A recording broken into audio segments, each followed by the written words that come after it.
تبریک گفتن فکر میکنم شاید زود باشه. زمانی تبریک بگوییم که واقعا ثابت کنه که به مردم خدمت میکنه، در راه آرمانها و آرزوهای مردم در تلاش است. نکته دیگر که من میخواهم تاکید کنم این است که رسانه را معمولا قدرت چهارم در غرب میگفتند و بعضی گفتند قدرت اول است. اما تجربه آقای ترامپ رئیس جمهور فعلی آمریکا نشان داد که نه قدرت اول است و نه قدرت چهارم است و حتی هیچ قدرت نیست. یک چیزی که من خودم متوجه شدم این است که واقعا یک سیاستمدار کار نداریم که خوب است یا بد است، شیطان است، فرشته است. هر انسان نقاط مثبت و منفی دارد. تجربهش از دید من به عنوان یک مؤثر حقوق العلوم سیاسی و بعد استاد حقوق العلوم سیاسی بسیار مهم بود، به خاطر که یک سیاستمدار است در کشورهایی که میگوید رسانه حرف اول را میزند، میتواند در 10 دقیقه یک نفر را از آسمان هفتم به زمین بکشد و یا از زمین به آسمان هفتم ببرد. این سیاستمدار تانست که خلاف ثابت کنند. تمام رسانه های آمریکا مشهورش اگر CNN بود، اگر نیویورک تایمز بود، اگر واشنگتن پست بود، مشهورترینش و حتی فاکس که با نزدیکش بود رها کرده بود. تمام رسانه های اجتماعی بلاک کرده بود، حسابش بسته بود، فیسبوک بسته بود، تویتر بسته بود، یوتیوب اگر اشتباه نکنم. و این مجبور شده بود که خودش یک رسانه اجتماعی بسازد به نام تروث سوشیال. اما این که از یک محکمه به محکمه دیگر کشیده میشد و تقریبا روزش از صبح تا شب در محکمه بود به این مسئله و اون مسئله.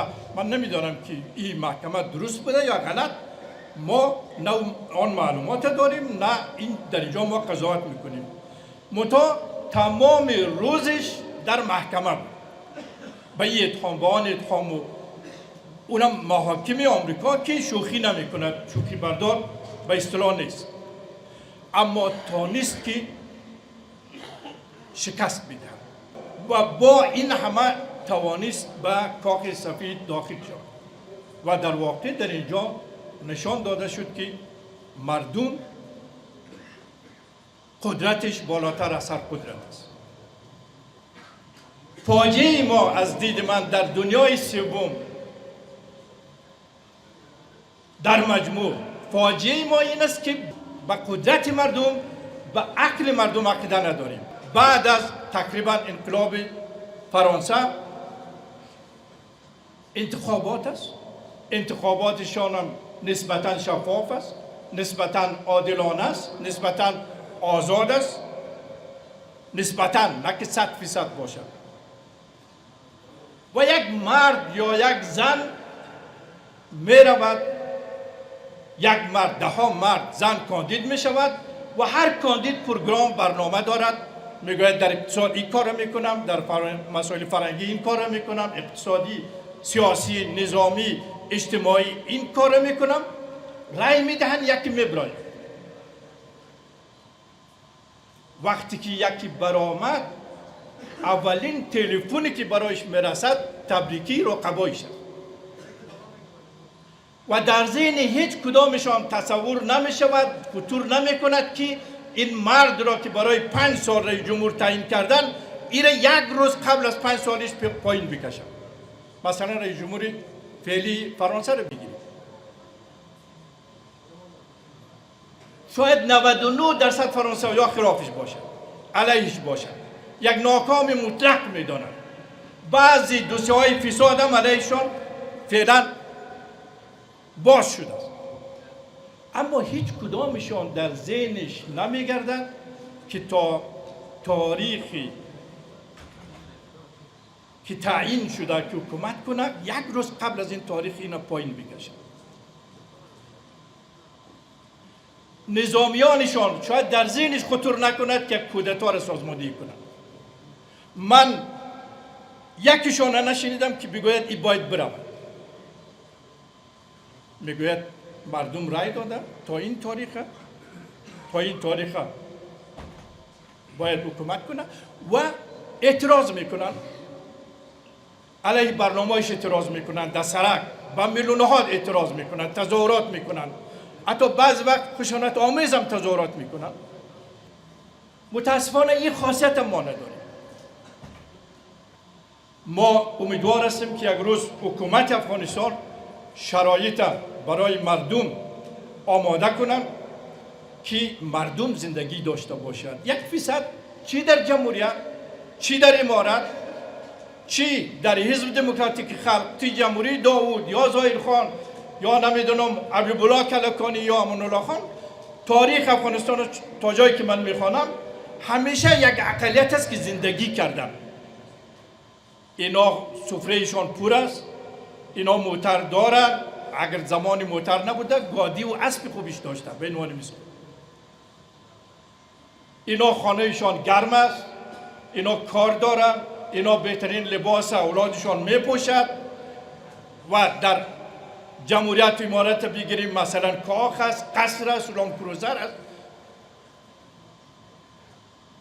و اینها این 1% یا 2% از هر قوم است. ما هزاره را میبینیم در لام کروزر، کاخ، قصر، پشتون، تاجیک، ازبک. اما در تاریخ افغانستان 99% اگر اشتباه نکنم از هر قوم، از هر مذهب، از هر دین در این کشور کسانی است که فقط زنده ماندن و از زندگی هیچ یک از نعمتش در اختیارشان نبوده است. یک روز من با این کلمه ختم میکنم اگر اجازه باشد. بسیار با شما ماندم نمیتونیم، در یک از رسانه ها دعوت شدیم، اگر اجازه شما باشد میرویم. من وقتی کاندید بودم در ریاست جمهوری 1388 ساعت 10-11 شب از آلمان یک از هموطنان زنگ زد و من گفت بشردوست من وضع مالی بسیار خوب دارم، درآمد خوب دارم، سرمایه خوب دارم و میخوایم که کمپین ریاست جمهوری شما را تمویل کنم.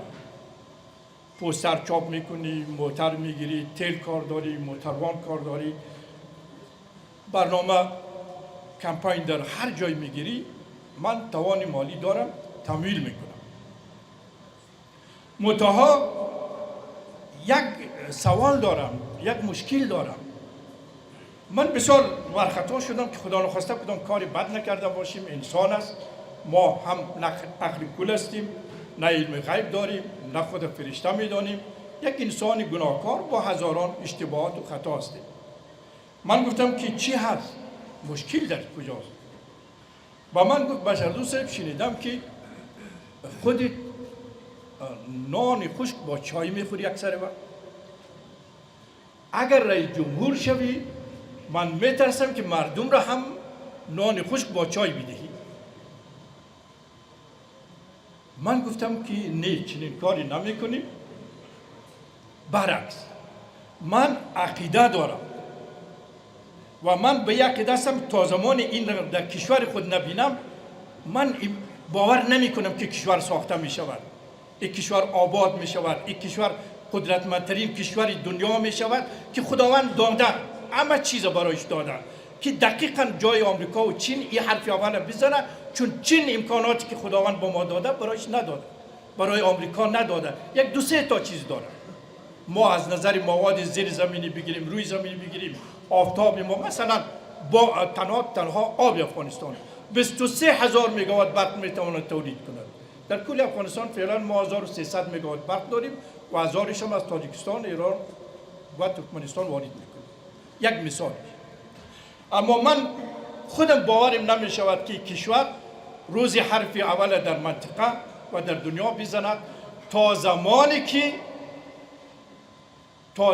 که دولت مردانشان نان و چای بخورند و ملت خود را پلو چرا بدهند. در کشور ما همیشه برعکس است. حکام، زمامداران در هر دوره، در هر مقام از هر مذهب، از هر قوم و از هر دین که بوده همیشه خودشان پلو چلو خورده و میخوره، اما مردمشان گرسنه است، مردمشان فقیر است. مثلا اگر به من میگید بشردوست من خانم برق است، مثلا یخچال دارم، لانکروزر دارم، اگر به من بگید بشردوست خانه ما تاریک است، من خود نمیفهمم، میگم چرا تاریک باشه، خانه من خود برق داره. اینجاست که من امیدوار هستم که یک روزی زمامداران کشور، هر کی از هر قوم و از هر زبان و از هر منطقه و از هر فرهنگ و هر مذهب در صدر اسلام وجود نداشت، 150 سال بعد ساخته.